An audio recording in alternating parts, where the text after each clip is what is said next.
Yo, what is happening, YouTube? Afro Cuban here, and I am back with some more what my DC universe would be like. Now, this is a series that I've created where I hypothetically reboot or create my own DC universe and break down in order what movies I will put out and give you the details and the plot and the synopsis of each film.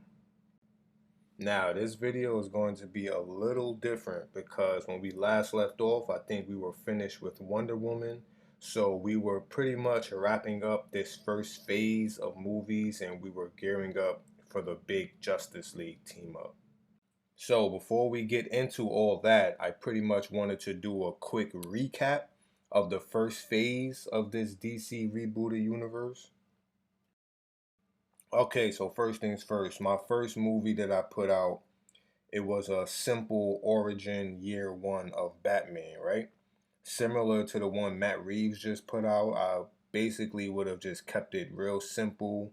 Uh, it would have been a story about Batman taking on the underworld, like the mafia and corrupted cops. And my main villain would have been Penguin. I had two villains. It would have been Penguin and Black Mask. And it would have been like a turf war going on between them two. And of course, at the end, Batman would have defeated them both. Now, jumping into my second movie, it would have been The Green Lantern. Now, it's all in the same universe, but the tone for this movie would have been different. This movie would have been completely galactic. It would have been set entirely in space. And my main protagonist would have obviously been Hal Jordan. He would have been a seasoned lieutenant for the Green Lantern Corps, and he's been chasing and fighting Sinestro all throughout space for years. Sinestro, who would have been the antagonist, who was also seasoned and starting to age. At this point, he grows tired of the cat and mouse games. He's tired of fighting, and he finally came up with a grand scheme to destroy the Guardians of Oa. The three big headed dudes that started the Green Lantern Corps. Yeah, so that would have been Sinestro's main driving point. He at this point he's tired of being on the run. He's tired of the cat and mouse game. So he comes up with this grand scheme, this final plan to destroy the Guardians. So by the end, Sinestro and Hal they get into this big final fight where Hal is finally able to defeat and subdue Sinestro once and for all. And out of respect for Hal, because Hal and Sinestro they have like this mutual respect relationship, even though they're enemies. Out of respect, Sinestro he gives up his ring. Like he finally like after the fight is done and the big climactic battle is done, Sinestro he gives up his ring and he allows Hal to bring him in. Like he's done. Their fight is finally over. So at the end, Hal he's back on Oa at the Green Lantern Corps. He's being celebrated. He's even been promoted to High Commanding Chief of the Green Lanterns, but he turns it down because his fighting days are over. Like I said, he's been Green Lantern for years, almost damn near 30 years. His fighting days are over. So at this point, he wants to retire and return home to Earth and live out his remaining years as a normal citizen. He hasn't been to Earth in almost 20 years, in over 20 years actually. So at this point, Hal he gives this heartfelt farewell speech to his teammates, his partners at the Green Lantern Corps. He even offers to relinquish his ring as a sign of his resignation, but the Guardians, they allow him to keep it as a hero's parting gift. In their eyes, he's Green Lantern for life, so they allow him to keep it. So that's pretty much where that movie would end. We would get a final shot of him flying home to Earth. He has tears in his eyes. He's smiling because he hasn't been home in over 20 years. So we will end the movie there. He's flying back to Earth, returning home. And now, moving on to the third movie of this rebooted franchise of mine, it will be a Superman movie, Superman origin movie. Similar to Zack Snyder's Man of Steel, when we first get introduced to my Superman, he's already an adult. Well, a young adult. He's in his early 20s. Uh, in this one, he will be interning at the Daily Planet. Um, I would sprinkle in a few flashbacks of his origin for character development, but for the most part, he's already an adult and he's well aware of his powers.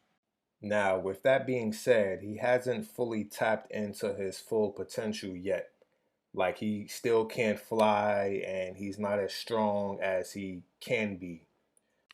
At this point for Clark, he does sometimes use his powers to stop crime. He also conceals his identity by wearing a hoodie or just sometimes using his super speed so he can remain unseen.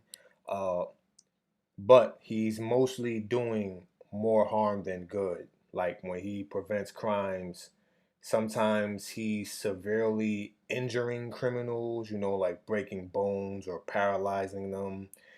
And on top of that, he's causing millions of dollars of property damage because he tends to smash through buildings or destroy parked cars, or like he'll hit a car and a car flip and smash into a pole. You get what I'm saying? Like he's doing more harm than good. He's causing a lot of property damage. So basically, at this point, Clark knows that he's doing more harm than good. So he gives up the vigilante life and just completely focuses on work, interning at the Daily Planet. So while all this is going on, meanwhile, uh, we get to the villain, which is Lobo. He's an alien bounty hunter. He's hired by someone to kill Clark. So Lobo shows up on Earth and he starts like attacking Clark. And as he's attacking Clark, he keeps calling him Kryptonian, Kryptonian. At this point in his life, Clark doesn't know his heritage. He doesn't know what a Kryptonian is. So during the fight, Lobo is winning, but he isn't taking the fight serious. He's toying with Clark. So this gives Clark enough time to cause a distraction to escape and go into hiding. Um, he goes back to Smallville, the farm where he was raised, and he sees his mother there. So he's telling her about the fight that he just had with this weird looking pale skinned alien looking dude. And he's telling her like, "Ma, I never met anyone as strong as me. This dude is stronger than me. I basically lost." And he kept calling me a Kryptonian. What's a Kryptonian? What is that? So now at this point, his mother finally tells him the full backstory of his origin and how she and his father found him in the farm in an alien spaceship. She tells him about the spaceship. She goes and shows him the spaceship. Uh, so as she's showing him the spaceship, he pulls out a crystal. It's Kryptonian, so it communicates with him and it leads him.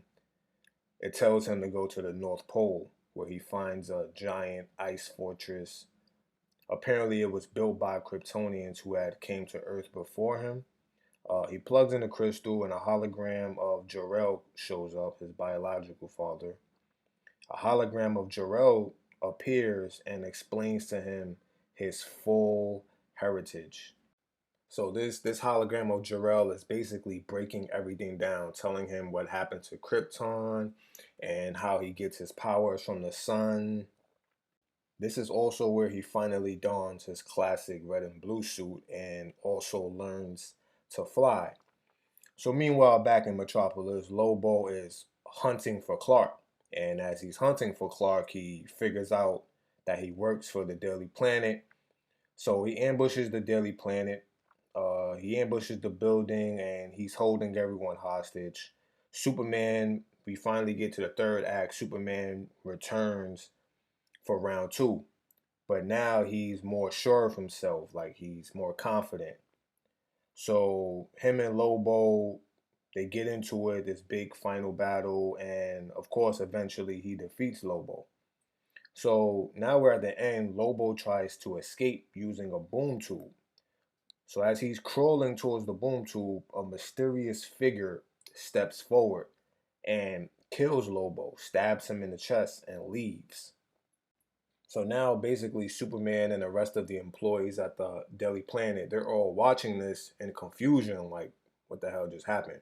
Some guy just came through this big shining light portal thing and stabbed Lobo and then left. The portal closes. So that's basically where that movie would end. Lobo is dead and Superman for the most part saved the day. So that's where that movie would end. Now, jumping into the fourth movie of this franchise, it would be The Flash. Now, the story for this Flash movie is going to be somewhat simple. Um, at first, we see Barry, he's a kid, and we see the death and the arrest of his mother and father. Then we fast forward to present day. Barry, he's in his prime. He's been the Flash for about 5 years, and the citizens of Central City, they love him. He's basically a celebrity superhero. He even has a social media account. But then we get introduced to the villain, who happens to be Grodd. So Gorilla Grodd is the main antagonist. He breaks out of a Russian lab using his telepathy. And he wants to find more power. He wants to get stronger to control the whole world because right now he's only strong enough to control one person at a time. He wants to be able to control the whole world. So he builds a special helmet which enhances his powers and lets him control multiple people at once, as long as they're within reach of his psychic powers. But like I said, he wants to control the whole world. So we get to the end and his main goal is to break into the Pentagon so he can gain access to all of Earth's satellites and use the power of the electrical fields at the Pentagon that will allow him to send a psychic brainwave across the planet and control everyone. It's you know how psychic powers are. It gets crazy. Brainwaves using the satellite coming down to Earth. Now he can control everyone, but it's up to Flash to stop him before he's able to complete this goal. Yeah, so long story short, Flash and Grodd, they get into this big climactic battle, but at the end, Flash finds a way to outsmart Grodd and defeat him. So now we get to the end of the movie, and this will be the first movie in my franchise that would have a post-credit scene. So when it starts out, we see Flash. He's zipping around Central City doing his thing, and he sees a car swerve off the road, and it starts flipping, and it's about to run into a bunch of pedestrians. So Flash, he goes to try to save them, but before he can get there, he sees a bright yellow blur. It zips in front of him, and it saves all of the pedestrians before he can get there. So now Flash, he starts to think back to when he was a kid, and he remembers seeing a similar yellow blur the night that his mother died. So he starts chasing it, and the two are running, and they're running so fast that the rest of the world around them, it like begins to warp and become distorted, and so they finally come to a stop inside a house. Barry looks around and he sees his mother in the kitchen. She has a frightened and confused look on her face. So now Barry, he realizes that they must have ran so fast that they've somehow ran back in time. So now he realizes that he has a chance to save her. He has a chance to save his mother. So that's where the end credit scene would end. It would stop right there on that cliffhanger. Obviously setting up a Flashpoint sequel. Now, getting into my next movie, it's going to be a Batman sequel, which is set entirely in Arkham City. When the movie first starts off, we started off with seeing the death of the Graysons. Basically, the Graysons are a high flying family at a local circus. They owe money to a loan shark and never pays. So the loan shark hires Victor Zaz to send a message. So Zaz, being the maniac that he is, he cuts the rope and they all fall to their deaths, except for the young son, Dick Grayson, who's saved at the last second by Jim Gordon. Jim Gordon just happens to be at the circus. He's there with his daughter. It's his day off. He just happens to be there. He see all the Graysons die, and at the last second, he swoops in to save Dick, the son. So basically, now Dick is placed into a foster home, and this foster home just happens to be funded by Wayne, Wayne Industries. It's basically funded by Bruce Wayne. But Dick doesn't want to fall into the system. He doesn't want to like get lost into the system. So he figures he'll be better off on his own on the street. So he just runs away.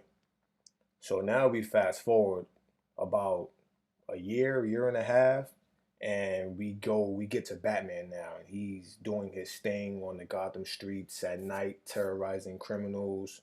And he, at this point, he gets a phone call from Alfred. Alfred informs him that, oh, there was an incident at Arkham. There was an incident at Arkham. The inmates have somehow gotten free. They've gotten hostages, and the warden has apparently been killed. So, long story short, Batman finds a way to break into Arkham. He's beating up criminals, doing his thing, rescuing hostages. Uh, Two Face and Bane are the main antagonists who have taken over Arkham. Two Face broke free. He rounded up his crew and he took over the B Wing. Bane broke free, got into the evidence lab, stole his venom. He rounded up his crew and they took over the C Wing. Uh, but obviously, eventually, Batman finds a way to defeat them both. So basically, while all of this is going on, Dick Grayson, who also became a vigilante during this year gap, he also breaks into Arkham, but he breaks in to get revenge on Zaz. So so Dick breaks in, he catches up with Zaz, they get into it. Dick overpowers him, and Dick gets hold of a knife. He puts it to Zaz's throat, and he's about to kill Zaz. So basically, Batman he swoops in and stops Dick from killing him. Uh, Dick and Batman actually get into a quick scuffle, but Batman he's just too advanced. Dick doesn't stand a chance at this point. So Batman ends up winning, and he's looking at Dick, and he recognizes him. Oh, this is the kid whose family was killed at the circus a year and a half ago, and he ran away. Batman recognizes him. So they talk, and Batman gives him a quick lecture on revenge. So basically, Batman prevents him from going down this murderous path. So they end up working together and teaming up to take down criminals and rescue the remaining hostages in Arkham. They're working their way up the ladder, and they finally reach the warden's office, and they find the Joker, who's been behind this whole Arkham siege. He's behind it all. He's the one that kidnapped the warden, who's he took the warden hostage. The warden was alive this whole time. Uh, yeah, he's the one who orchestrated it all. And at this point, Batman and the Joker have never met. Batman has heard stories, but they never met. So Joker's there, and there's two hostages. There's a warden, and on the other side, there's a young lady, and there's bombs rigged all throughout the office. Yeah, and we all know Joker is a maniac, so he activates the bomb. He's just going to blow up the office and kill everybody. He's going to kill them all, even himself. He's laughing hysterically. There's like 5 seconds on the bomb. So Batman rushes over to save the warden, and Dick rushes over to save the young lady. So as Batman is removing the tape and the rope from the warden, you hear the warden yell, "Wait!" don't help her, she's one of them. So as Robin is untying the girl, she starts laughing too, and she jumps up and knocks Robin out. Apparently, it's Harleen Quinzel, uh, a therapist that was assigned to the Joker, but she ended up falling in love with him, and she helped him stage this whole thing. So the timer on the bombs reached zero, but there's no explosion. It's just party confetti. Confetti shoots out everywhere. Joker is laughing, taking everything as a joke. But in the midst of all this confusion, the window implodes, and Joker and Harley they jump from the window and they parachute away. They get away. Joker and Harley got away. This whole thing was just supposed to be one big distraction so they can get away. So now we reach the end of this movie. Uh, Batman and Dick, they're in an alleyway. They're waiting for the bat plane to come and pick them up. But as they're waiting, they're approached by a young woman in the shadows. It happens to be Amanda Waller. She's talking to Batman. She wants him to join her team. She says she's putting together a team. She wants him to lead it. Obviously, Batman declines. He's not trying to join any teams. So Amanda Waller, she just looks at him and smiles and she says, "I'll be in touch, Mr. Wayne." So Dick hears this and he's looking in confusion like, "Mr. Wayne." So Dick puts two and two together like, "Oh, wow, this is Bruce Wayne." So that's basically where that movie will end. Dick now knows who Bruce Wayne is. He becomes Robin, obviously, and the movie will end there. So now we finally get to the final movie of this first phase of my rebooted DC Universe franchise, and obviously it's going to be Wonder Woman. Uh, in my universe, she's also immortal, so her movie will take place during the ancient Greek times, and it will mostly center around the old gods. So basically, Zeus, he's God King, and all of the other gods, they're also men, which means that they also have sexual desires of men. So Zeus uses his power to create an immortal race of women able to sexually please the gods. These are the Amazons, obviously.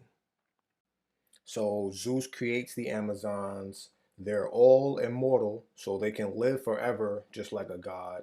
And they're also stronger and more durable than normal human women because their bodies have to be able to take like the pressure and the sexual encounters from a god, their body has to be able to take it. So Zeus made them stronger than normal women. But there's one catch. Zeus made one rule, one law, and he was very adamant about it. No god must ever impregnate an Amazon because the fear that he had of possibly having a hybrid of an Amazon and a god, the potential that that hybrid will possess. So he made one final rule. He was very adamant. It was law. No god must ever impregnate an Amazon. But Zeus was also a hypocrite. He ignored his own law and he started to develop feelings for one of the Amazons and he ends up getting her pregnant. So this is how Diana is born. She's the daughter of Zeus. She's a demigod, a hybrid. So in order to keep this a secret from the other gods, they came up with this story that basically a lie that they told everyone that Diana was this perfect being that was sculpted from clay. That was a story and a lie that they came up with. But in all actuality, she's the demigod daughter of Zeus. So while all of this is going on, a little time goes by, and Ares, who is the brother of Zeus, he eventually finds out about this secret that Zeus is hiding about having a daughter with one of the Amazons. So Ares vows to kill Diana because it's against the law. You made this law yourself. So she should be eradicated. She should be killed. So Zeus becomes angry with Ares and he strips Ares of all of his powers and banishes him. So now years go by, centuries actually, centuries go by, and now these immortal women that Zeus had created, the Amazons, they're no longer just sexual slaves for the gods. They've now trained themselves to become warriors. Now they're Amazon warriors. So now that they've trained themselves to be warriors, they don't bow down or bend over for no man, whether it's a god or a human. They don't take any. They don't take any nonsense from anyone. And meanwhile, while all of this is going on, Ares actually comes back. After all this time, he comes back, and this time he has new powers that none of the gods have ever seen before. His eyes are glowing red, they're flaming red. His sword, he has a new sword. The sword is engulfed in flames. And he uses this new power to slaughter all of the gods, saving Zeus for last. And when he finally reaches Zeus and he saves Zeus for last and he finally gets to Zeus, Zeus is too weak to defend himself because his life force and his power came from the other gods. That's what made him strong. But since there were no gods left, Zeus was unable to defend himself. So Ares finally kills his brother. He kills Zeus and he takes the throne. And once he has the throne, he doesn't stop there. He also intends to keep his word and kill Diana. She's the only god left. His plan is to wipe all of the gods from existence so he can rule everything. And basically, Diana is the only god left. So he wants to keep his word that he made to himself all those centuries ago and get rid of Diana as well. So now Ares, he invades this Amazon island. They're calling it Themyscira now. That's the name of the island. Ares invades. He's he offers the Amazons the chance to give Diana up, and as their reward, they'll be his new wives.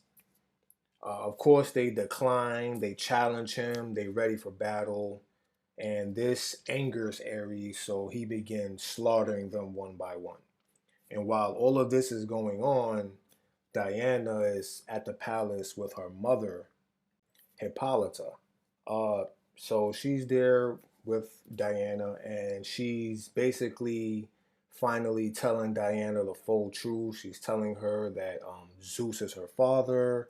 This is why you've always been stronger than the other Amazons. You're a hybrid demigod. And she also gives Diana weapons to defend herself. She gives her two indestructible bracelets. They're able to deflect and block any attack or any kind of weapon, whether it was forged or made by a man or a god. She gives her an indestructible sword. It also the sword is also strong enough to pierce the skin of a god.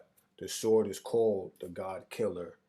And finally, she gives Diana the lasso of Olympus, forged by her grandmother, Zeus's mother, Queen Hera, the goddess of truth.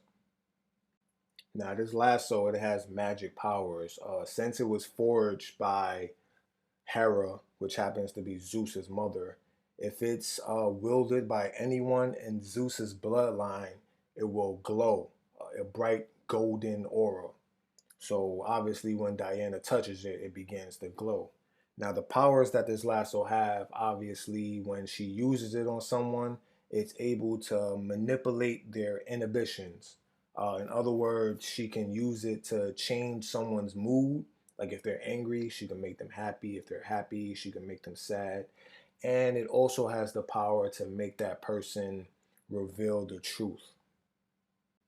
So now Diana has her weapons. She has her gear. She puts her armor on. Now she's in her full costume. She's in her full Wonder Woman costume, and she goes to confront Ares. They get into a big climactic battle. They're actually, the fight that they have goes on for days. They're fighting for almost a week. At this point, Diana begins to get fatigued because they've been fighting for over a week. Uh, but Ares, this new power that he has, it doesn't allow him to get winded or fatigued. He can fight basically forever. So now Diana is basically forced to yield. She drops down to her knees and she's yielding to Ares. So as Ares is approaching Diana to land that final blow and kill her, she hears a voice in her head. It's her father, Zeus. He gives her he's basically giving her some encouraging words, telling her that she's been created for a reason, she's here for a reason. And these encouraging words gives her the strength to get back on her feet and continue to fight. It gives her that push that she needed to get back up and fight back. He also gives her a temporary power boost. So now she's able to summon lightning into her bracelets, and she clanks her bracelets together, and she's able to create a giant electrical force field that knocks Ares back.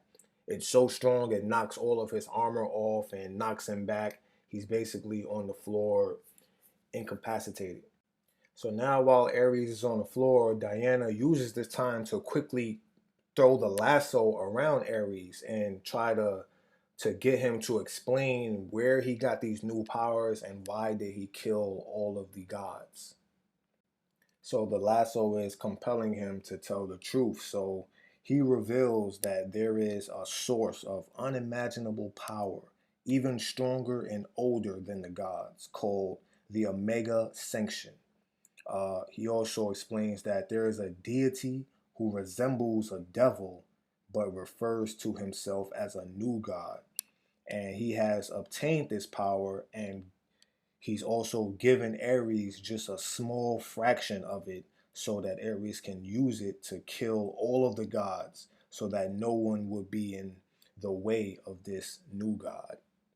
So basically, whoever this new god is, he's the one who gave Ares this new power, and he wanted all of the gods to be killed and wiped off the planet so that no one would be in his way. So as Ares is explaining all this, he suddenly stops talking, and he has a look of sheer terror on his face, and he whispers to himself, "Oh no, I failed him." So then Ares takes his sword and stabs himself in the chest, killing himself. So now, other than Diana, the entire bloodline of the old gods have been completely erased. There's no more gods. So now we fast forward to present day. Diana, she's working as an archaeologist. She's traveling the world. She's trying to find clues and relics, anything that can give her more information on this new god who apparently was smart enough to coerce Ares. So while she's doing all this, she eventually finally discovers a tomb. It's in a cave, it's deep down in a cave, and there's scriptures on the walls, there's scrolls, and she goes through everything and she's finally able to decipher it, and she learns about the power of the mother boxes, she learns about the secrets of the anti-life equation. She's basically figuring everything out, and she realizes that an upcoming there's an upcoming battle that's going to take place on Earth because one of these mother boxes are located within the depths of the ocean. So once she realizes all of this, she's now thinking to herself, there's going to be a huge battle that's coming. I'm going to need all the help I can get. So now she starts to read up on all of the modern day heroes that's been popping up all over the news, Batman, Superman, and Flash.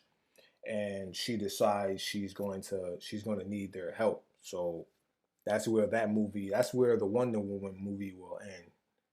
Now I know the Wonder Woman story was a little longer and a little more convoluted than the others, but I purposely made it that way because it's the final movie of Phase One before we introduce the Justice League. So I had to really uh, dive deep into the underlining story that's been going on. But yeah, I'm gonna end this video here because I don't want this video to be too long. I think it's already over 30 minutes. But yeah, I'm going to make a part two, which will be a wrap up of this recap of the first phase of my DC Universe franchise. So yeah, stay tuned for part two. And if you stuck with me and listened to this entire recap, I appreciate you. Oh, and by the way, if you want more information on each of these movies, I also have individual videos on my channel where I delve deeper into the synopsis of each of those films. So you can look for those if you want more information on the movies that I hypothetically put out. So yeah, again, thanks for watching and be on the lookout for part two of this recap.